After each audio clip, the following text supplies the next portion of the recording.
Selamat jumpa teman-teman mahasiswa yang terkasih. Kita memasuki mata kuliah musik liturgi dan mazmur. Dan untuk bahan pekan ketiga ini kita akan mendalami lagu-lagu misa atau nyanyian-nyanyian dalam rangka perayaan Ekaristi, ya. Ini bahan pekan yang ketiga. Kita tahu bahwa nyanyian-nyanyian dalam perayaan Ekaristi itu ada cukup banyak, baik itu menyangkut lagu-lagu yang bersifat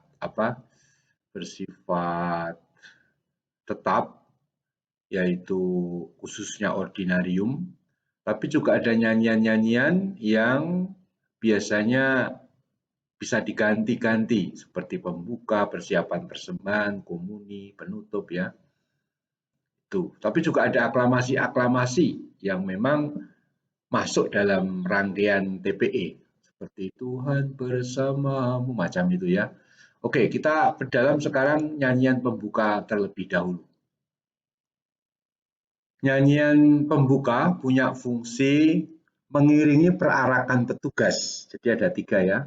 Pertama, yang kedua mempersatukan umat, dan yang ketiga memperjelas inti misteri. Sebagai nyanyian pembuka dengan mengiringi perarakan petugas itu berarti jadi umat dipimpin oleh para penyanyi pada paduan suara itu perlu memperhatikan betul aspek lama dan durasi dari perarakan itu. Perarakan petugas itu kan biasanya dari sakristi atau dari depan pintu gedung gereja menuju ke pelataran suci, lalu juga panti imam romonya. Nah, coba supaya lagu-lagu yang dinyanyikan itu memang sifatnya mengiringi. Yang namanya mengiringi itu ya sejauh memang peraraannya lalu sudah selesai. Pernah kejadian konyol bagaimana paduan suara dipimpin oleh dirigen yang kurang pengalaman. Lalu apa yang terjadi? Yang terjadi ketika lagunya pendek, dirigennya juga langsung menghentikan. Sebenarnya kalau lagunya pendek, sementara perarakannya masih, itu ya udah bisa diselang-seling dengan instrumen dari iringan, misalnya dari orgel atau dari apa. Sebaliknya kalau lagunya terlalu panjang, ya supaya diperpendek atau 1 bait saja misalnya, kalau imamnya sudah siap untuk memulai perayaan Ekaristi. Pernah terjadi misalnya, ya saya sebut konyol tadi, itu gini, jadi ada misdinar yang sudah begitu semangat, masih anak-anak, masih kecil, belum punya pengalaman, mungkin baru kali itu ya membawa pedupaan. Lalu yang terjadi apa? Yang terjadi gini, jadi lagunya terlalu pendek, sehingga ketika romonya itu masuk ke pelataran suci belum sampai, lagu udah selesai, hening, romonya sepertinya grogi atau gimana. Dia cepat-cepat habis menunduk atau berlutut langsung mencium altar lalu ke tempat duduk imam untuk dalam nama Bapa. Lah, misdinar yang bawa pedupaan itu bingung kok nggak dipakai pedupaannya, ya kan? Karena lagunya udah berhenti, lalu mungkin romonya sifatnya romonya itu bingung atau grogi, lalu langsung pengen memulai, lupa kalau ada pedupaan. Nah, yang terjadi kemudian anaknya itu bingung sampai kemuliaan masih gini-gini terus, sampai tengok-tengok kok belum dipakai. Dia kan baru pertama kali tugas.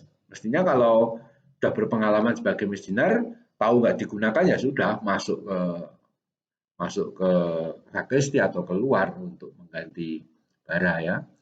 Jadi itu kalau diomong sebut ya itu dosanya saudara dirigen itu sebenarnya yang menghentikan lagu pada masih perayaan masih berlangsung. Yang kedua adalah fungsi mempersatukan umat. Jelas kalau ada lagu pembuka itu umat yang datang itu bisa bersatu. Dari orang yang mungkin agak sedikit terlambat atau apa, kalau semua berdiri dan menyanyi suasananya beda. Atau artinya lebih membantu gitu loh. Beda sekali kalau misalnya saja tanpa lagu pembuka. Lalu kelihatan sekali yang terlambat itu akan membuat orang lain mendengar bahwa dia masuk ke tempat duduk. Yang ketiga, memperjelas inti misteri. Lagu itu bisa sungguh-sungguh membawa suasana yang langsung masuk ke inti misteri. Apalagi ini ya, sudah mau masuk ke masa Prapaskah misalnya. Nanti kalau Jumat, kalau Minggu Sengsara, atau pas misalnya ya Jalan Salib, tapi Jalan Salib itu bukan misa ya. Kita misalnya kalau pas menyanyi itu sengsaramu Yesus, itu kan nyanyi itu kan sudah langsung hati kita itu kayak tercekat. Apalagi dengan mengatakan akibat dosaku. Jadi kan itu kan terasa sekali ya, lagu itu sangat membantu mengungkapkan pengalaman iman kita. Bila dibawakan dengan tepat, memeriahkan perayaan, jelas kalau nggak tepat ya kayak tadi itu misalnya malah membuat romonya grogi karena lagunya sudah dihentikan. Dalam misa meriah, nyanyian bisa beberapa bait, bisa pakai pedupaan dan seterusnya. Berikutnya adalah ordinarium. Ordinarium itu boleh diperlakukan secara pilihan bebas. Artinya jangan terus setiap hari pakai laudasion, lain kali dari misa raya ya. Bisa ganti-ganti. Satu atau lebih boleh dinyanyikan. Misalnya kudus itu kalau saya lebih diutamakan untuk dinyanyikan. Ordinarium dari kata biasa teratur meliputi Kyrie Gloria, Credo, Kudus, Agnus Dei. Ini artinya bagian-bagian misa atau nyanyian bahkan yang selalu ada dalam setiap misa. Lagu pembuka boleh ganti untuk setiap misa. Tapi yang namanya Kyrie, Gloria atau kemuliaan, Credo, Kudus, Agnus Dei itu selalu tetap ya, seperti di TPE kita. Untuk catatan secara khusus untuk kemuliaan. Kemuliaan harus menggunakan yang merupakan madah di tata perayaan Ekaristi TPE itu, bukan yang berbait. Sekarang dengan TPE 2005 itu misa dulu-dulu, misa syukur, misa senja yang memang banyak disukai orang itu tidak boleh digunakan ya. Kemuliaan itu harus mengikuti seperti di teks TPE. Seperti yang biasa dinyanyikan dalam laudasion atau misa raya, ya misa kita itu kan sesuai dengan teks TPE. Kemuliaan kepada Allah di surga dan damai, itu kan ya, yang laudasion itu misalnya. Nah itu atau yang misa raya ya, itu semua bisa digunakan. Intinya lagunya, madahnya, syairnya itu sesuai dengan TPE. Jangan mengganti kemuliaan. Dan juga ini, kadang saya pernah misa di suatu tempat, itu aneh sekali. Jadi waktu itu masih masa Natal, yang terjadi adalah dirigen dan kor itu menyanyikan Gloria.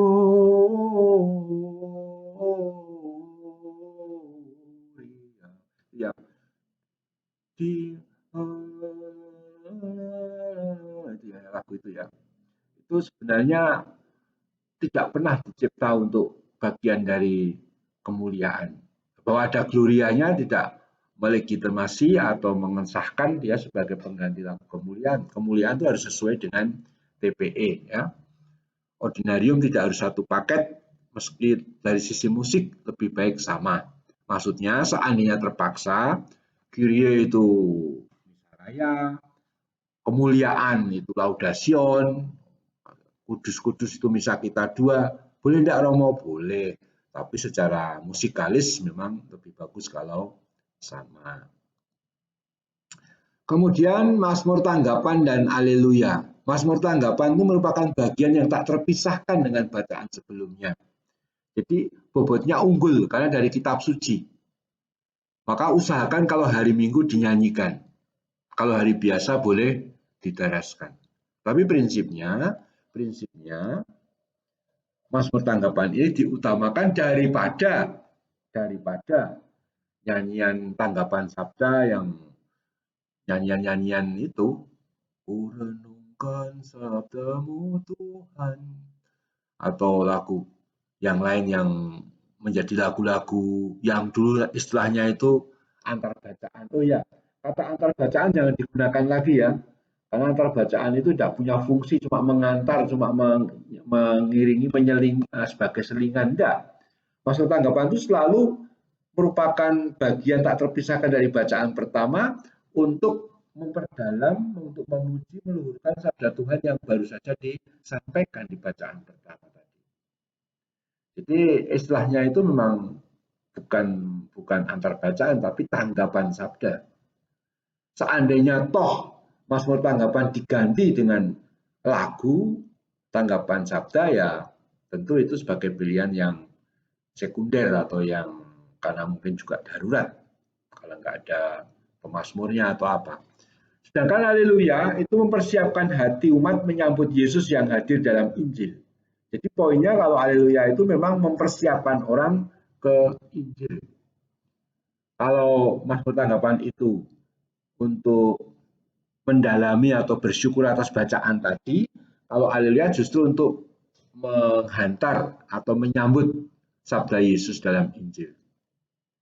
Haleluya artinya pujilah Tuhan.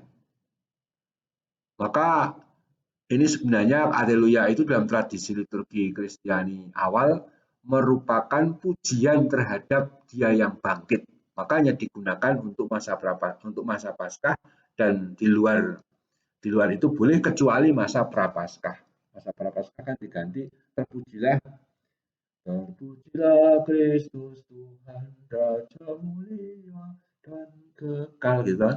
Itu boleh diganti karena memang haleluya itu khas untuk kebangkitan. Tapi masa Prapaskah karena masih persiapan maka juga tidak menggunakan haleluya. BPI bait pengantar Injil atau haleluya ini harus dinyanyikan, tidak dibacakan. Boleh oleh pemazmur, tapi jangan oleh imam. Boleh dinyanyikan di tempat kur, tidak harus di mimbar. Karena sebenarnya aslinya haleluya atau bait pengantar Injil itu mengiringi petugas khususnya diakon atau imam yang sedang mengarah evangeliarium, ya, itu maksudnya. Oke. Lalu berikutnya nyanyian persiapan persembahan. Dinyanyikan apabila ada perarakan bahan-bahan persembahan. Jadi kalau tidak ada perarakan bahan persembahan sebenarnya tidak harus menggunakan nyanyian persiapan persembahan. Fungsinya karena mengiringi perarakan persembahan. Nah, di misa-misa harian kan kita tidak ada tidak ada persembahan bahan persembahan maka juga jangan dipilih sebagai kebiasaan. Kadang-kadang dinyanyikan untuk di novisiat, di seminari, saya bisa menerima karena untuk melatih frater, suster supaya tidak lupa bahwa ada lagu macam itu gitu ya. Tapi bukan secara liturgis, bukan tempatnya kalau nggak ada perarakan bahan persembahan. Isi nyanyian persiapan persembahan selalu ungkapan persembahan hidup umat beriman yang tak pantasnya kepada Allah dan semoga disatukan dengan persembahan sejati Yesus Kristus. Oke ya, jelas. Kemudian nyanyian kudus. Nyanyian kudus sebaiknya dinyanyikan karena termasuk bagian DSA. Kudus ini masuk di semua DSA yang kita punya itu kan ada 10 ya. Selalu kudus ada. Karena kudus itu begitu penting dan itu juga sebenarnya aslinya nyanyian, maka paling bagus kudus itu dinyanyikan. Kudus, kudus, kuduslah Tuhan. Ya, jadi itu dinyanyikan. Dibandingkan dengan nyanyian-nyanyian yang lain, kudus menduduki ranking yang pertama. Artinya daripada nyanyian persiapan persembahan, saya anjurkan nyanyikan kudus. Karena itu masuk bagian doa syukur agung yang inti perayaan Ekaristi. Ya. Sedangkan nyanyian kudus memang toh kemudian juga boleh dibaca, diucapkan. Yang penting apa ya, jangan tergesa-gesa. Saya nggak terlalu suka dengan misa terlalu tergesa-gesa. Untuk Tuhan tuh tidak lambat, tapi tek tek tek, kudus, kudus, kuduslah Tuhan, Allah segala kuasa, surga dan bumi penuh kemuliaan. Jadi begitu, disadari gitu loh. Saya itu sangat terinspirasi dari suster-suster Gedono. Kalau misa mereka sangat menghayati setiap kata. Jadi ini penting, tidak kayak banyak di seminari malah romo-romonya juga ya konflik ya. Romonya cepat sekali misalnya, semua dicepatkan saja ya, sehingga kurang khidmat untuk saya. Berikutnya doa Bapa kami. Nah, doa Bapa kami itu terdiri atas 3 unsur pujian dan 3 permohonan yang mendasar. Muji kemuliaan Allah, memuji kerajaannya, datanglah dan jadilah kehendakmu, supaya kehendak Allah terjadi di atas bumi seperti halnya di surga. Dan yang dimohon itu rezeki, pengampunan, dan sikap tahan uji. Semuanya 3 hal yang paling perlu ya. Rezeki untuk hidup sehari-hari, pengampunan itu karena kita selalu berdosa, dan sikap tahan uji ini menghadapi godaan-godaan yang memang selalu terjadi. Doa Bapa kami ini mengawali penerimaan komuni. Jadi doa syukur agung diakhiri dengan doksologi penutup dan umat menjawab aklamasi. Amin, amin, amin. Ya itu kalau dinyanyikan ya doksologinya. Lalu mulai Bapa kami. Bapa kami mengawali penerimaan komuni. Bisa dinyanyikan, bisa diucapkan. Tolong juga kalau mengucapkan doa Bapa kami itu jangan kesusu-susu. Kalau kalian misa dengan saya, ya para mahasiswa, itu pasti akan melihat atau mengalami. Saya kalau membaca bukan pelan, tetapi tegas, tapi mantep gitu loh, dirasakan gitu loh. Bapa kami yang ada di surga, dimuliakanlah namamu, datanglah kerajaanmu. Itu ya. Jangan ada ulangan yang tidak perlu. Ini maksudnya kalau dinyanyikan loh. Kan ada Bapa kami yang nyanyian mana itu yang bebaskan, bebaskan, bebaskan kami selalu, selalu, selalu, selalu, selalu. Kapan selalu nggak selesai-selesai ya. Jadi ulangan-ulangan gini nggak boleh ya, nggak boleh. Bapak kami itu nyanyikan dari awal sampai akhir sekali, nggak usah diulang-ulang ya. Lalu tidak boleh sembarang lagu Bapak kami. Ada 2 syarat. Kalau kita mencipta doa Bapak kami boleh nggak? Boleh. Kalau kalian ada yang komponis pinter ngarang lagu, buat doa Bapak kami boleh tidak? Boleh. Yang penting diterima umat atau tidak, disukai atau tidak. Itu tergantung dari kebiasaan umat menyanyikan. Lagu-lagu seperti Konvenas, Putut, ya dari Jakarta itu juga ya, Pujianto atau siapa itu bagus ya. Syair sesuai dengan yang resmi, yang prinsip pertama. Artinya ya seperti doa Bapa kami yang kita hafal. Seperti apa Romo ya? Seperti doa harian Bapa kami atau di TPE itu jelas kita pakai yang di TPE. Lengkap. Dan melodi harus liturgis. Karena pernah terjadi dulu, sekarang mungkin sudah nggak ada ya, orang menyanyikan Bapa kami model keroncong Bandung Selatan. Bapa kami yang ada di surga. Itu kan kayak keroncong. Bandung Selatan di waktu malam. Sama persis toh. Itu nggak boleh. Melodi harus dicipta untuk liturgi, ya, untuk itu, ya, memang untuk doa Bapa kami itu. Jadi ini 2 syarat, 2 aturan kalau kita membuat lagu Bapa kami, sekaligus kalau kita mau menggunakan lagu Bapa kami, dicek 2 hal ini. Kemudian nyanyian-nyanyian komuni. Nyanyian komuni itu mengiringi penerimaan komuni. Jadi kor dalam hal ini boleh nyanyi sendiri supaya umat menyambut komuni dengan bebas dan pribadi. Kalau ada orang ikut menyanyi itu baik, tapi tidak seharusnya setiap kali umat diajak nyanyi komuni. Karena mungkin umat sedang berdoa secara pribadi kepada Yesus yang baru saja disambut, ya. Isi nyanyian hendaknya berhubungan dengan tema Ekaristi, hendaknya berhubungan dengan tema tubuh dan darah Kristus, kesatuan dengan Tuhan dan sesama. Saya sebut tadi, kor atau paduan suara bisa menyanyi sendiri.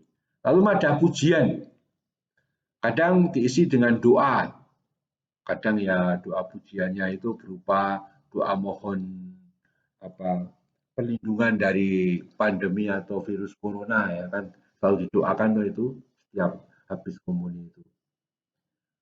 Atau nyanyian jiwa Kristus, ya toh, atau mohon menjadi pembawa damai dari Santo Fransiskus Assisi, ya, seperti itu. Jadi madah pujian ini intinya bersyukur atas santapan surgawi, ya, dari penebusan yang diterima dalam komuni suci. Lalu madah pujian bisa dengan nyanyian atau hening, ya, nyanyian atau hening.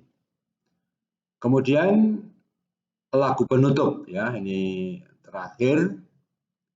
Ini ada foto, selalu saya sertakan karena ini foto kakak saya tertua, Romo Marto Sujito SJ, ya, dia seorang Yesuit, tapi sudah wafat tahun 2005. Saya selalu pasangkan foto ini karena saya selalu merasa beliau itu menjadi contoh yang sangat baik juga dalam bidang liturgi, pernah jadi ketua komisi liturgi di KAJ dia itu.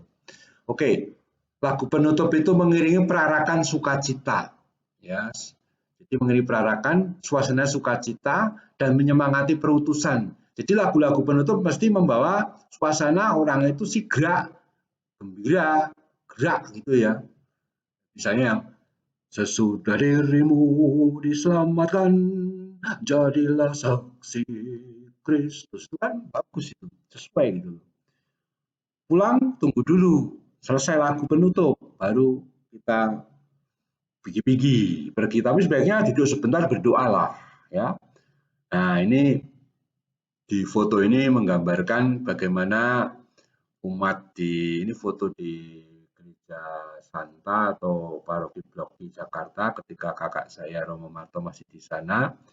Itu selalu mengadakan kafe atau semacam minum teh atau minum kopi sesudah itu bisa selesai, itu dibiayai paroki supaya orang speak, supaya orang itu halu-halu, supaya ada komunio, ada persekutuan, tidak hanya misa selesai pulang gitu, ya, supaya ada interaksi, ini kan membangun kebersamaan.